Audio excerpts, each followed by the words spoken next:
Sudan में पिछले काफी समय से हालात चिंताजनक बने हुए हैं। वहां पर रह रहे भारतीयों के अंदर डर बना हुआ है।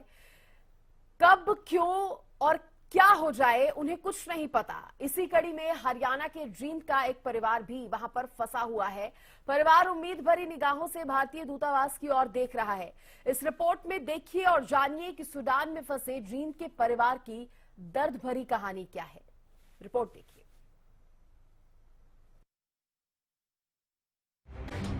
खाना वगैरह भी नहीं मिल रहा, बंद है अंदर। दूध वगैरह गुड़िया को नहीं मिल रहा जी। नरेंद्र मोदी से यही प्रार्थना है कि हमारे बच्चों को सबका इंडिया वाला परिवार का पालन पोषण अच्छी तरह से हो जाए, इसलिए लोग मेहनत करते हैं, देश से बाहर जाकर नौकरी करते हैं, अपने परिवार के लिए जो बन पड़ता है करते हैं। लेकिन जब देश से बाहर कदम रखते हैं तो उन्हें ये नहीं पता होता कि कब वतन वापसी होगी या नहीं।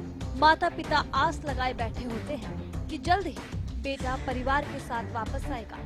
जरा उस माँ की बेबसी समझिए जो इन सब सपनों के साथ हर दिन जीती है, लेकिन वो सपने पल में तितर बितर हो जाते हैं। दरअसल सूडान में सेना और अर्धसैनिक बलों के बीच युद्ध चल रहा है, जिसने सबको चिंता में डाल दिया।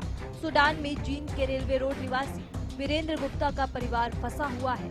उनके घर में 5 दिन से बिजली बंद पड़ी है। खाने की चीजें, पीने का पानी समेत कई चीजें खत्म होने को है। वीरेंद्र गुप्ता का बेटा, उसकी पत्नी और करीब 2.5 साल की बेटी को अभी तक कोई मदद तक नहीं मिली है।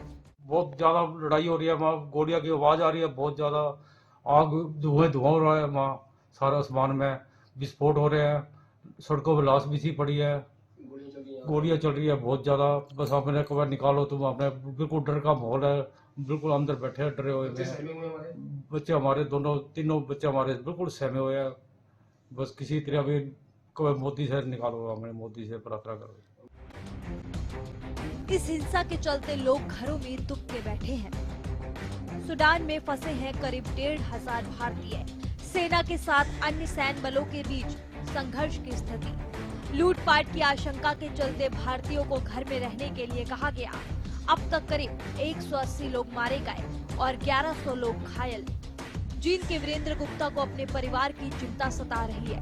लाजमी भी है, उनका बेटा पिछले 9 साल से वहां स्टील कंपनी में नौकरी कर रहा है, लेकिन अब अपने परिवार के साथ 4 दीवारी में कैद है, परेशान है। अमन की मां निर्मला गुप्ता ने बताया कि जब मैं अपने बेटे से फोन पर बात करती हूँ तो फोन पर भी गोलियों की आवाज सुनाई देती है। बहुत वहाँ भी बहुत सड़कों पर लाशियां, वहाँ भी बहुत धुआं वगैरह आता है, बहुत बम्बों की आवाज आती है। हम भी फोन पर सुनते हैं तब भी बहुत बम्बों की आवाज आती है।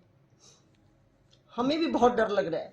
हमारी मांग ये है, आप उनको वापस बुलाएं, कैसे ना कैसे उनकी व्यवस्था लाने की व्यवस्था की जाए।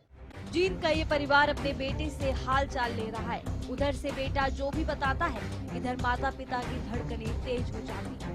उधर उनके पास खाने को। और देखिए, इसी खबर पर बातचीत करने के लिए जींद से विधायक कृष्ण मिड्ढा जी हमारे साथ जुड़ गए हैं। बहुत स्वागत करना चाहूंगी सर मैं आपका हरियाणा न्यूज पर। और देखिए, ये जो मामला सामने आ रहा है, उस परिवार के दर्द को मैं उजागर करना चाहूंगी। कहीं ना कहीं आप भी जान रहे होंगे, समझ रहे होंगे किस तरह से इनकी मदद करने का प्रयास किया जा रहा है। सर जी मैडम, जय माता की। जी, आप मुझे कल रात को इस बारे में समाचार मिला कि जींद के हमारे यहाँ का कोई गुप्ता परिवार फंस गया। अमन गुप्ता, उनकी बीवी और उनके 2-3 साल की बच्ची जो सूडान में इस गृह युद्ध के मामले में फंस चुके हैं। और मैं ये कहूंगा कि पूर्ण रूप से प्रयास किया जाएगा। मेरे रास्ते मुझे संज्ञान में आया है, सुबह इस बात को मुझे क्लियर हुई है और मैं माननीय मुख्यमंत्री जी से बात करूंगा। हरियाणा के जितने भी बच्चे इस स्थान में फंस चुके हैं उनको निकाला जाए। बाकी तो पूरे हिंदुस्तान में जितने बच्चे फंसे होंगे, भारत सरकार के संज्ञान में ये बात आने पर माननीय हमारे देश के प्रधानमंत्री और माननीय मुख्यमंत्री जी इस पर पूरा संज्ञान लेंगे और जैसे कैसे भी हो इन बच्चों को वापस हिंदुस्तान लाया जाएगा। ऐसा विश्वास मैं आपको दिला रहा हूँ, क्योंकि हम पहले भी देख चुके हैं कि यूक्रेन का जो मामला हुआ था, यूक्रेन और रशिया का जो युद्ध था, वो भी आपके सामने है। और उसमें जितने बच्चे हमारे हिंदुस्तान के थे उनको बाइज्जत वापिस लाया जाए, वो आपके सामने ही है। और हमारे देश के प्रधानमंत्री बहुत ही काबिल प्रधानमंत्री है, जितनी तारीफ करें उतनी कम है। और मुझे विश्वास है कि जल्दी जल्दी इन बच्चों को वापस लाया जाए। सर, हालांकि प्रयास तो हो रहे हैं, हम भी देख रहे हैं किस तरह से केंद्र सरकार में बैठकें चल रही है, खुद विदेश मंत्री प्रधानमंत्री से इसको लेकर बातचीत करते हुए भी नजर आए हैं, लेकिन अभी सरकार की क्या तैयारी है, कितना समय अभी और लग सकता है? क्योंकि जब हमने सर परिवार से बात की तो उनका कहना है कि जब वो अपने वहां पर जो परिवार उनका, जो उनके बच्चे रह रहे हैं, उनसे बात करते हैं तो घर के आगे अचानक कब बम फट जाए कुछ पता नहीं रहता, बिल्कुल भी सुरक्षित नहीं है कि कब क्या हो जाए। आपकी बात ठीक है। एम्बेसी से देखिए, ये सारा काम एम्बेसी के थ्रू होगा। भारत सरकार पूर्ण रूप से लगी हुई है और एकदम तो किसी चीज का हल नहीं निकल सकता, क्योंकि वहां पर युद्ध छिड़ चुका है।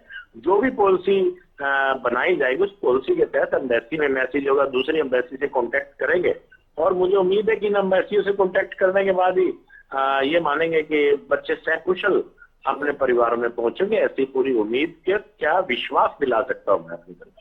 सर, आप विश्वास दिला रहे हैं, ये भी बहुत बड़ी बात है। मैं आपसे ये भी जानना चाहूंगी, क्योंकि देखिए परिवार जो यहाँ जींद में है वो बहुत ज्यादा डरा सहमा हुआ है, क्या आपकी तरफ से उनसे बातचीत की गई है, उनको ये आश्वासन? मैं एक्चुअल में बाहर था, मैं आज ही पहुंच रहा हूँ, आकर इस परिवार से बात करता हूँ। इनका कोई कॉन्टेक्ट नंबर लेके मैं इनसे बात करता हूँ।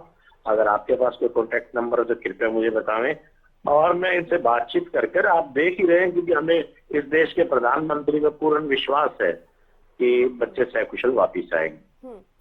चलिए सर, हम भी उम्मीद करते हैं कि जल्द से जल्द ये कार्य जो है वो किया जाए और हम भी उम्मीद करते हैं कि आप भी परिवार वालों से बातचीत करें, उनको सांत्वना दें, क्योंकि इस वक्त वो बहुत डर के साए में जीने को मजबूर हैं।